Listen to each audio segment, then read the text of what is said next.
मौसमी गुले दाऊदी। मौसम सरमा के इस फूल का आबाई वतन मराकश है। इस पर सफ़ेद, पीले, सुर्ख और जामनी रंग के बड़े दिलकश फूल लगते हैं। ये पौधा गमलों और क्यारियों में लगाने के लिए मौजू है। ये तराशीदा यानी कट फ्लावर के तौर पर भी मौजू है।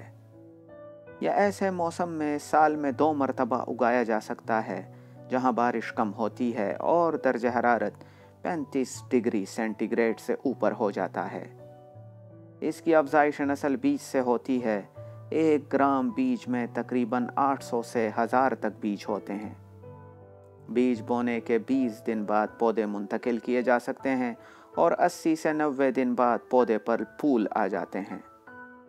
नर्सरी की मुंतकिली सुबह के वक्त करनी चाहिए या शाम के वक्त, और पौधों का दरमियानी फासला 30 से 45 सेंटीमीटर रखना चाहिए।